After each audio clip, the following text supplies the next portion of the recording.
This week, we welcome Alexander Niejelow. He's a Senior Vice President for Cybersecurity Coordination and Advocacy at Mastercard.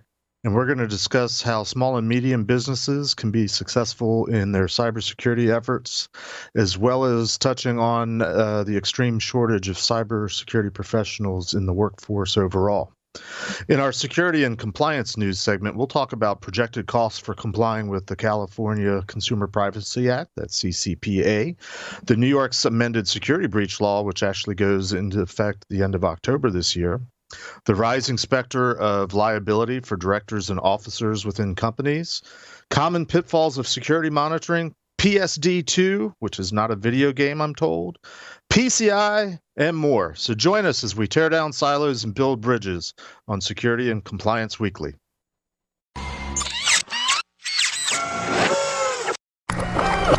This is a Security Weekly production.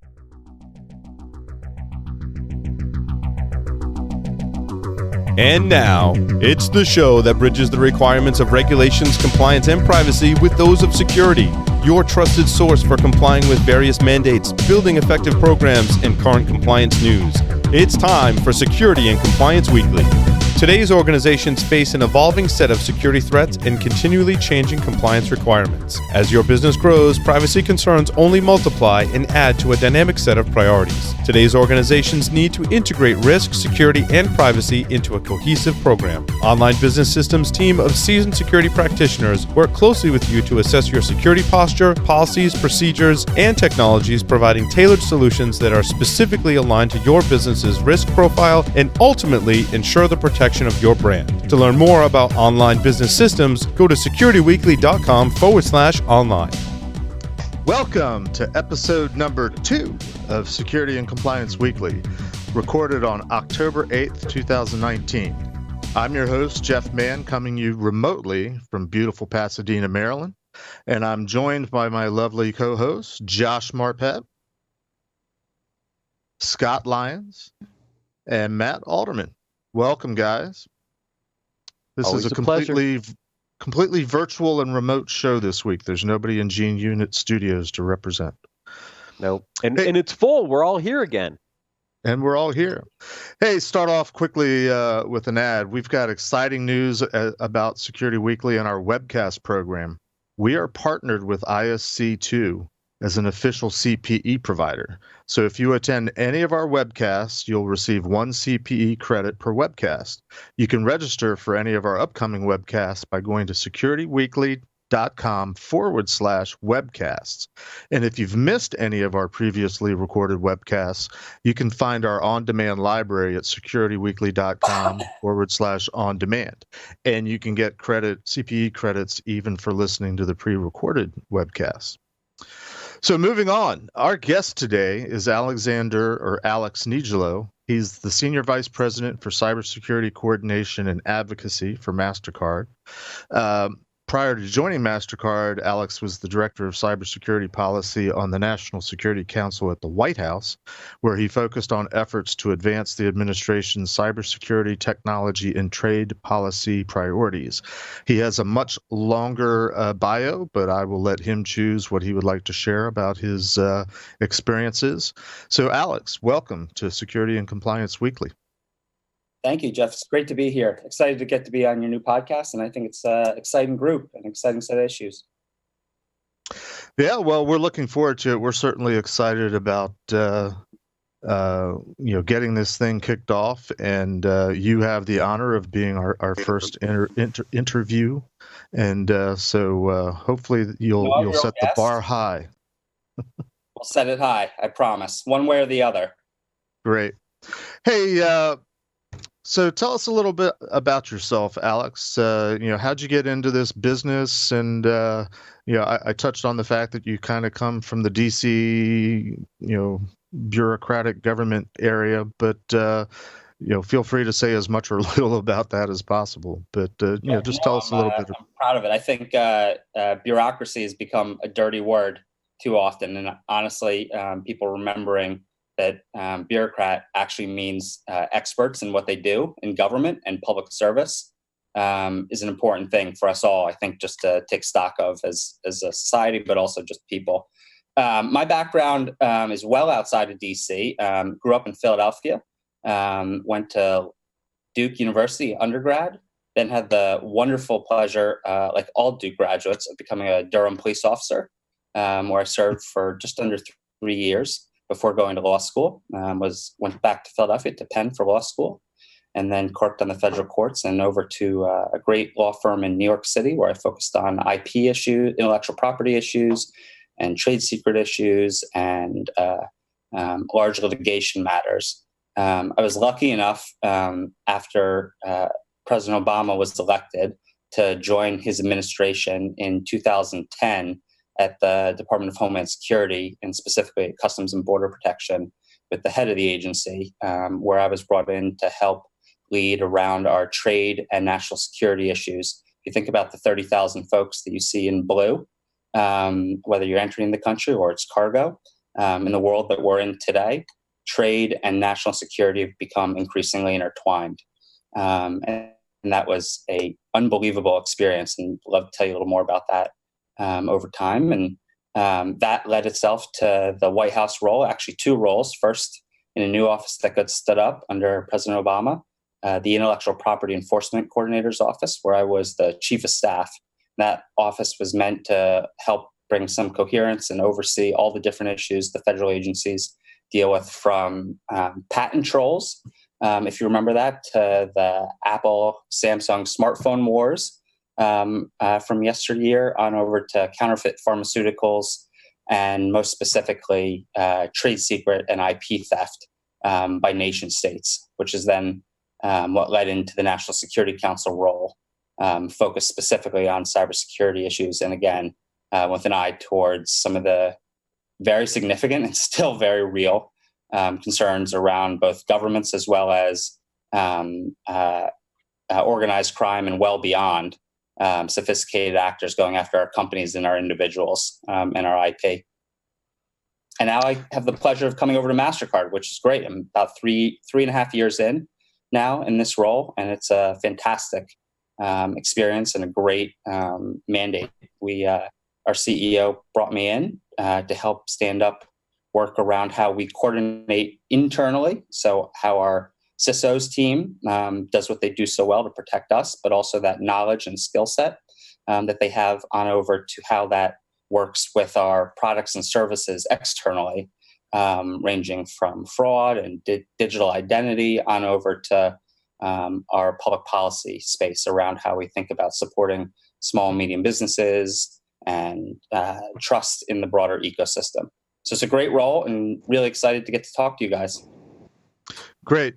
Hey, so, we're a new podcast, and we're sort of trying to, come up with our own identity. And a question that we intend to ask all of our guests, since we're focused on security and compliance, and one of the reasons why we're doing this show is because there's lots of misunderstanding and let's say friction between these two words. So we'd just like to ask a broad-based question. What's your view of sort of the take on compliance and security based on your perspective, your role, your experience? So, where do you fall on this idea of compliance and security? I like it. It's a great question that you should use as your lead-in. I'd encourage with future guests. I think it's a nice way to assess up their way of thinking about things. So for me, and I think the company overall, I fall on the security side. And I specifically believe that because I think we are beginning to see how security done well becomes a business differentiator and a feature and an enabler, rather than a barrier to end user experience, whether that's inside the company for our security teams, or our end card holders, or banks, or governments, and beyond. I think if I were to make a prediction for 5+ years out, you're going to see companies increasingly competing on security, true security, as an enabler and feature, and consumers wanting that, not just in offerings that are inherently meant to provide that. So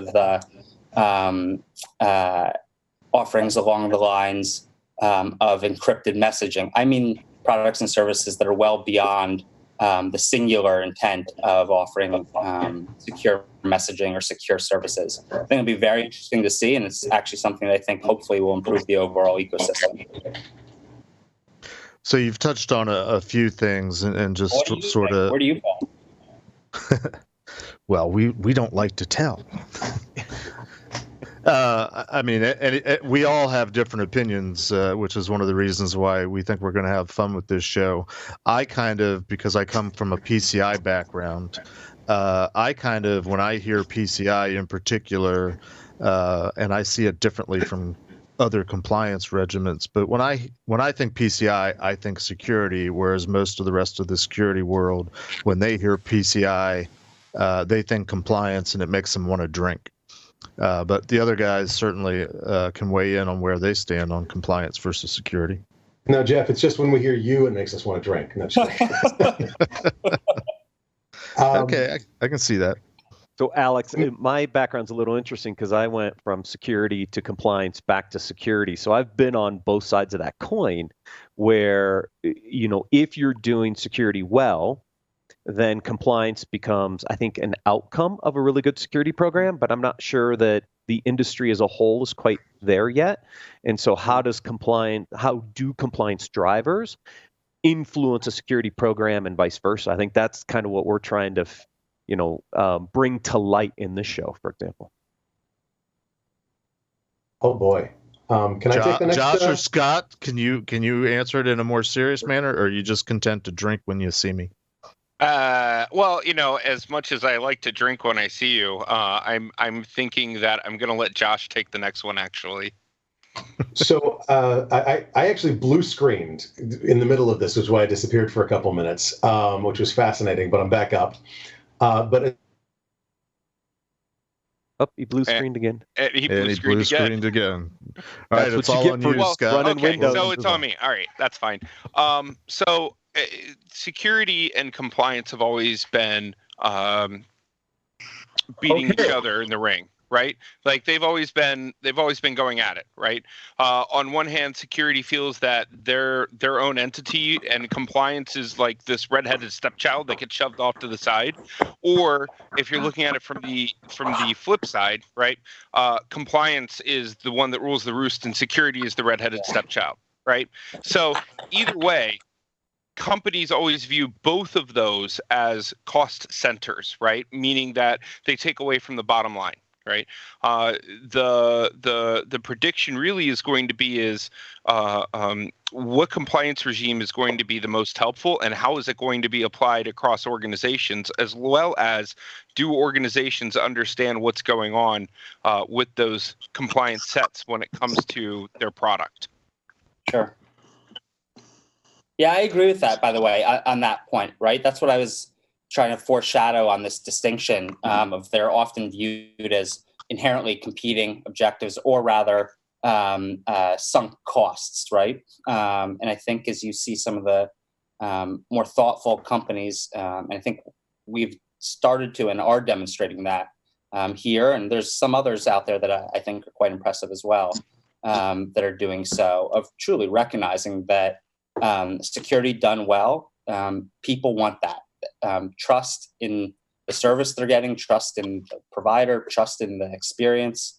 At the end of the day, whether the trust is about its security or the trust is about the content, for example, a podcast that they're going to get what they're expecting to get in quality. No pressure, guys, on your inaugural podcast. Let's deliver.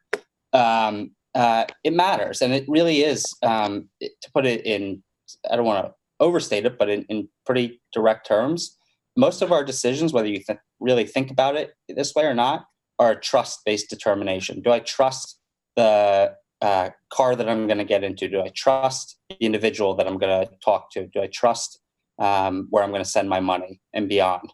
So it's interesting. My laptop has blue screened on me twice in this interview. Yes.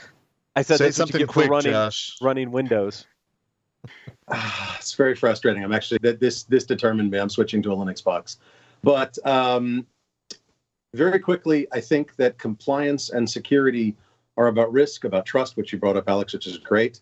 I think that the aspects of compliance driving security and security driving compliance depend on the people involved and the systems and processes involved. And there he goes again. And there he went again. And I think that it's Alex, I think you're in a very interesting position at Mastercard. In the way you've described it from a security perspective for a second, right? Is if you think about your brand and your company, doing really good security practices also has I think a cost benefit to you as a card holder, potentially less fraud. You build more trust with the card holders, et cetera. And so when you can kind of build a really strong security practice under the card brand and maybe reduce some of your fraud related costs, make your customers extremely happy because they trust that their transactions are going to be secured, that's a really positive outcome for the business. And I think that's what puts you guys in a really unique position. I completely agree, Matt. I think one of the unique aspects that we're getting to see is, so beyond the direct, so there's the consumer inherently, right? But playing that network role, as you described, about and what it allows itself to provide to do, particularly in the digital ecosystem that we are today. As you know, it's funny, the term platforms and platform giants has suddenly, in the last few years, emerged. At the end of the day, if you want to think of what we really are, is a network and a platform that enables 210 plus countries around the world. And the fact that the transaction and the experience in so many different forms, whether it's card, whether it's on your phone, whether it's on a computer, and frequently even without any of those devices now, to just work. If you understood the complexities, which I'll tell you, one of my favorite experiences was the first few, and I'll tell you, every day I learn more and more at the company. But the first 6 months of joining MasterCard and getting to pull back some of the layers of how transactions actually work and what's involved, frankly, it just shouldn't. The fact that it actually works so seamlessly is a remarkable statement about the level of technology and the work and the people. And it makes me really proud. And it's not something I had appreciated until joining the company. So that's one of my little experiences that was unexpected. Well, let's shift gears a little bit. I mean, you're talking a little bit about what your experiences at Mastercard. What are some of the big problems at Mastercard, and in particular in your role, are you seeing, and what are you guys doing to sort of tackle these problems? Open floor to you. I know you're here to talk about a couple things. Yeah, I mean, other than Josh's connectivity problems to solve. I think he pays his internet access with a Visa card, clearly. Yeah, exactly. Or others. Yeah, exactly. So I think, look, for us, maybe let me talk about some of the unexpected spaces and what I think is so cool about the company and how our CEO, Ajay Banga, and others think about the work we do here is about enabling, whether it's underserved communities or new communities, and finding ways to identify those challenges that are unique and see if there's an opportunity to add value. So one of those that I wanted to talk a little bit about, and I think you sort of led into it, Matt, on that trust piece and where some of the challenges are, is around small and medium businesses.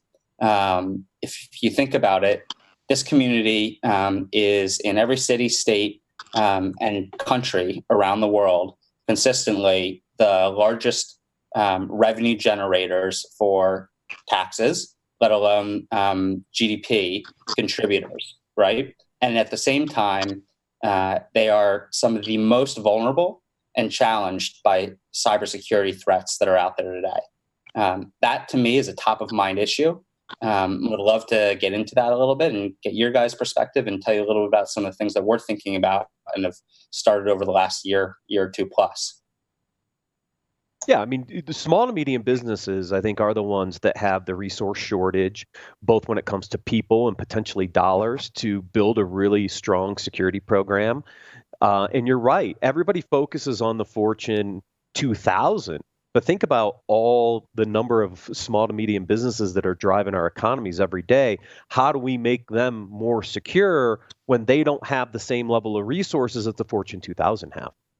Right. And you have an even worse situation. You have this asymmetric threat of the bad guys out there, and as you just described perfectly, of limited resources, limited experience, and a primary and understandable focus on driving the business that they're primarily focused on, right? And it's a perfect recipe for what we've seen in the ecosystem. So what we try to do and launched just about a year and a half ago is a few efforts, all of which are free. The part I like that part the most, candidly. I think it speaks to the belief set on the need in the ecosystem here and the desire. So the first one is the Cyber Readiness Institute, which the idea behind it, and our CEO, Ajay Banga, Satya Nadella, the CEO of Microsoft, Penny Pritzker, who was the Secretary of Commerce and now back in investment banking, and Sam Palmisano, who was until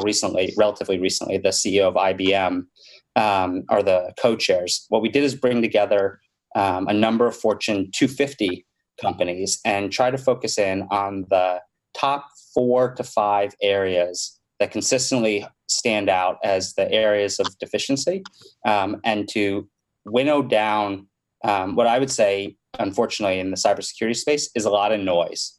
There's a lot of noise. You keep hearing about products and offerings and services, and frankly, the small and medium businesses just want some pure basic guidance around some pretty basic steps to enable them to get, frankly, to secure themselves, but also to get back to doing what they do so well and selling the products and services and widgets and WOGs that they do so well.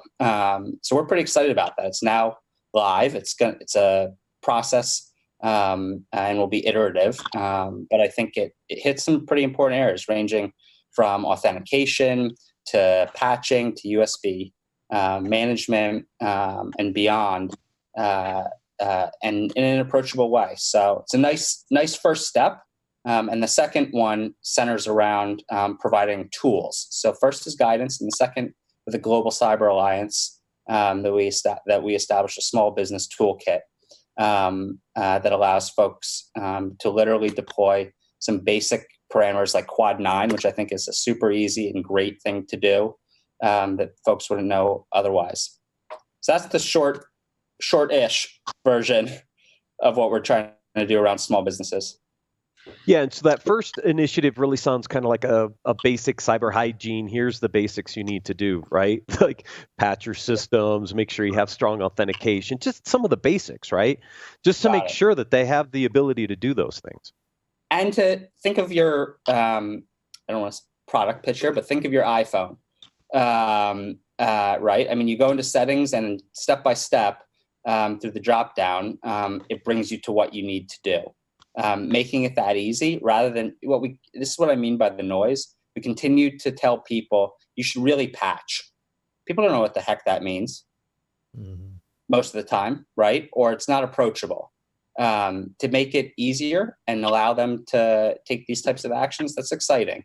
I think that truly is, it comes back to your guys' question on compliance or security continuum, which again, I think is a great question. To suss out how people think about it. The ideal is to enable folks to improve their security. And frankly, we're really not going to be in the business, or should we be in the business, of aggressively pushing on the compliance side outright for the small businesses. Obviously, in extreme situations, we should. But at the end of the day, we really should be more focused on enabling them to do better. And I think it's also in our advantage, right? Look at Home Depot and Target breach. That's a HVAC supplier. That is your quintessential small business. Yeah. Let me push back on that a little bit though, because I sort of have the opinion and interested in what you think about this, that there's so many companies out there, like your example with the Target and Home Depot breach, the HVAC company, small companies, they don't have resources, they don't really have the institutional knowledge. What drives them to do anything in terms of security other than holding their feet to the fire by some sort of compliance standard? I mean, PCI has been around now for 15 years, and prior to that, there were card brands like yourselves. Mastercard had their own card security programs to try to get their merchants and retailers on board with some fundamental rudimentary level of basic security hygiene. So how do you get there without compliance? Sure. So I think it's a fair point, right? So my response would be, of course, compliance is needed in the right instances, and that does happen. But I really do come back to a fervent belief. One, the sticks to be used with those small businesses really are pretty far and few, and not the desirable approach. Frankly, we're going to have in my mind, much greater scale of success and impact if we can figure out ways that allow folks to sort of demystify some of the cybersecurity issues that they're seeing. Because look, at the end of the day, right, you'd be hard pressed to find someone if you walk down the street and you say the word cybersecurity is a real issue, and they would to look back at you and say, what? I've never heard of this thing before, right? It's pretty, it doesn't matter who you are. People know what's going on here and the level of, know the challenge we're seeing. My view is allow folks to have the incentive to get back to doing the things they really want to do versus comply. Compliance, again, should happen, does happen, and will. But I'd rather focus on the enablement piece, at least as one big part of the main prong, because I don't think, at least as it relates to the small businesses, that we're going to be able to compliance ourselves out of the issue. That's my. Yeah, Jeff, quickly, because I think to your point, Alex, right, is that if you handed a small to medium business the PCI data security standard, there's no way they can complete it. No way. No way, right? So let's pick and choose what are the right basic cybersecurity controls that need to be in place, which may be a subset of the DSS, but make them successful implementing those instead of just handing them all 12 requirements out of the PCI DSS and go, good luck, because they'll never get it done. Agreed. So most compliance regimes that are out there today are written for big companies, big corporations trying to take broad swaths and do something with it, right? Alex, earlier we were talking about forecasting. How long do you think it will take for those big compliance regimes in a 5-year, 10-year plan to trickle down into the small, medium businesses, right? And how effective do you think that trickle down is going to be? So I think we're already beginning to see it happen. And I think there's updates and modifications with PCI and DSS. We've got 3.0 coming or out, I believe. We're coming up on 4. On 4, excuse me, 4. See, sorry. Yep. I told you PCI is not my single bread and butter. But and I actually, for the following reason, I think PCI is the base of core mandate as a core mandate, and should be the floor that folks look to, not the top. I think there's tremendous efforts that I know several parts of our company are already working on and have around pushing PCI to small businesses and making it more accessible. What I've been clear on is that this should be a dual part approach, that the resources that I just described, the free resources, should live and will live as an enabler separate and apart from PCI-based mandates. PCI-based mandates should and are happening, but I don't think they should be conflated. Namely, the resources that I first described should be an enabler to companies. Let the PCI piece come. Hey, Alex, I know your time is somewhat limited today. We've touched on resource constraints a little bit.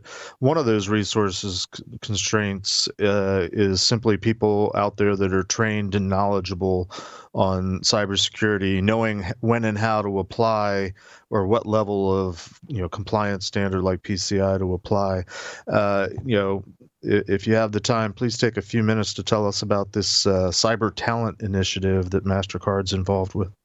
I'd love to. The reason I was looking to the left, I had my office push back my next meeting so that we could spend about 10 more minutes together. Sweet. So take a deep breath and give us a good answer. You'll get a good answer whether I take the breath or not, I hope. And it's also for the following reason. It's something I'm incredibly proud of. And think needs more significant focused attention by our companies and by our government across the board, and by our educational institutions. So look, on conservative estimates, today in the United States alone, there's roughly speaking about 315,000 open cybersecurity positions, recognizing cybersecurity is somewhat broadly defined. That exist. About of those 315, roughly 15 to 17,000 of those are in the federal government.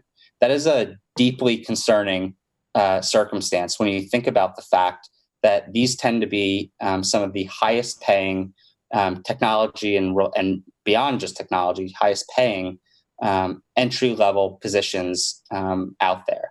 And so the fact that you've got this delta of 300,000 plus open positions plus high paying, something's not working right. And so what we began to look at is a way to help both the federal government as well as the private sector around this space. And more specifically, what I think is the most important piece about enabling individuals in undergrad or pursuing advanced degrees to hopefully pursue a cybersecurity-related engineering style curriculum and degree. So here, and to be clear, this is just one part of the multiple approaches that we're looking at, from non-traditional career tracks on over to recruiting veterans and beyond, and transitioning folks that already work at the company or others. But this one, I think, is a trifecta that is pretty special. So let me quickly describe the concept and get your guys' reaction. So the idea is the following. 2 years in an individual who pursues a undergrad or advanced degree in a cybersecurity-related role. 2 years in a federal agency in a cybersecurity position, of which currently, and we just announced this about 4 or 5 months ago, with our partners Microsoft and Workday. So you have the leading financial services, the leading technology, and the leading talent companies coming together as a call to action, with 12 federal agencies as a start, including the CIA, FBI, Department of Defense, Commerce, and the list of acronyms goes on, followed by 2 years with Mastercard or Microsoft or one of the many other participating companies that will be coming on board to the program. And we will cover up to $75,000 in your outstanding student debt. Wow.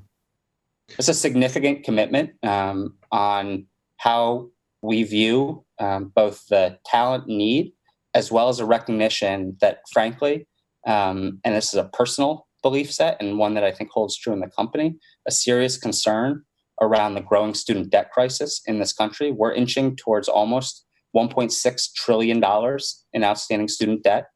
That is a massive problem for my and the next generation and beyond. And so this is a way to begin to get at, and I emphasize begin, because I'm not so naive to think that 3 companies on their own are going to solve the 300,000, let alone 1.6 trillion. But we are some pretty big companies with some pretty big voices. And that's why we're excited to be yelling it from the rooftop on the idea here and push folks to come on board. Okay, Yeah, so I have a question. Okay, go ahead, Scott. What is your plan for addressing the catch-22? Right now, as people are coming out of colleges, they're graduating with cyber degrees, right? The problem that we're seeing in market is that they don't have the skills to be hired into the positions that companies are requiring. So how are you addressing the gotta have skill to get skill, but to get skill, you gotta have the skill? Oh, great question. So I'd view it in sort of three parts. One, we're going to either be in a chicken and egg situation, as you've described, or the catch-22. And if we persist to allow that to be the case, then we're never going to get ourselves out of that do loop, right? And so the idea is the following. The 2 years in the federal government provides an important set of experiences in advance of them coming over to the private sector. It also plays, frankly, a critical role for the federal government, which has a urgent crisis and needs a stopgap of talent. And by the way, some of these folks may end up staying within government. I doubt it. I think the allure of some pretty special companies, as well as the student debt relief component, is a strong incentive. And by the way, we have other programs that we're working towards to encourage folks that are at our company or were part of this program at some point to go back into government and serve from that experience side. So the first instance is with the government. In the course of those 2 years, there's a fairly robust leadership development, both on the soft skills as well as technical skills, well beyond the on-the-job piece. That's going to be part of the program that I'm excited about. Scott, does that sort of get it, the catch-22? Recognizing catch-22s are inherently... It does. I'm sure that we'll be talking outside of this. Yeah, and I think what's interesting about the program, right? You get a degree, you go into the federal government for a couple years, you get that experience.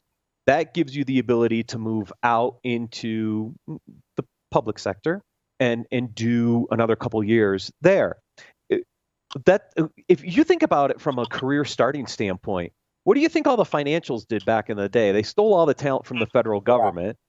Then the financials got all that maturity, and then all companies started poaching from the financial institutions to bring that expertise into their environment. You've structured the program basically the way we've done it for the last 10 to 15 years. With one big added piece, right? The student debt relief component. Exactly. So it's both right. a view set on from a public policy standpoint and a need, but also a way we think to encourage folks early on when they're picking their majors and their degrees to prioritize pursuing this track as well. Yeah, and I mean, it's great for somebody that can get relief on their student loan debt. They get 4 years of just great work experience. You're setting your career up to pretty much go anywhere after that point. Well, hopefully they don't go anywhere but MasterCard, but I agree with the principal point. Well, that sort of touches on. So you're saying need a Mastercard. You need a Mastercard to be a part of the program.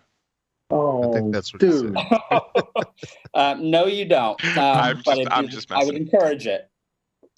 No, my initial thought when you were describing the program was sort of trying to connect it back to the first initiative you were talking about, which is how to address the needs of small and medium-sized businesses.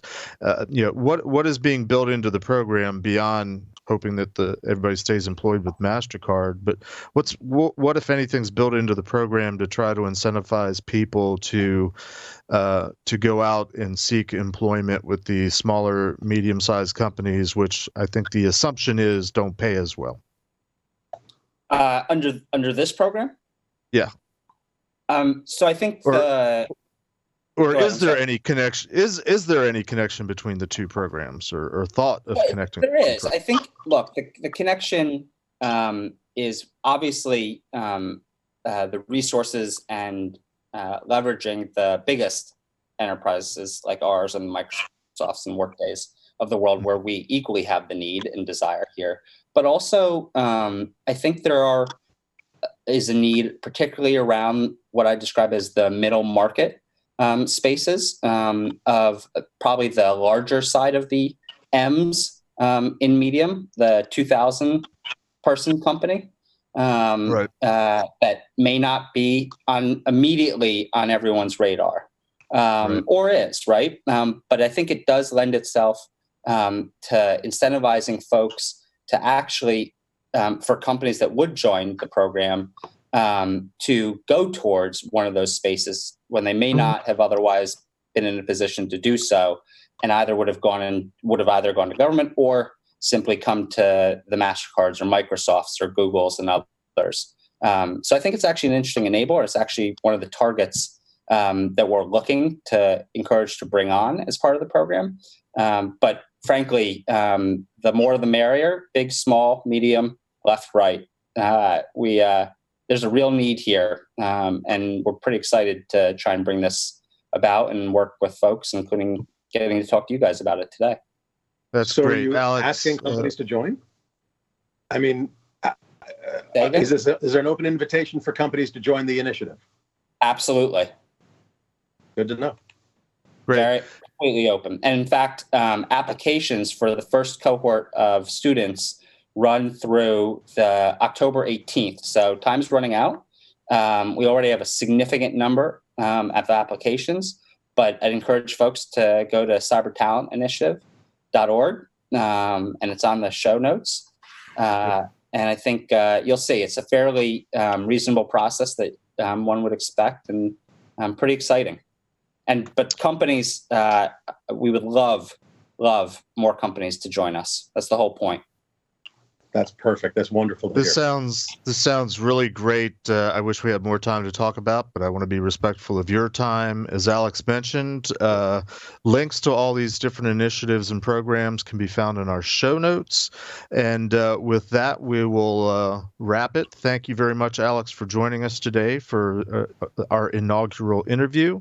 We're going to take a quick break and come back and discuss security and compliance news.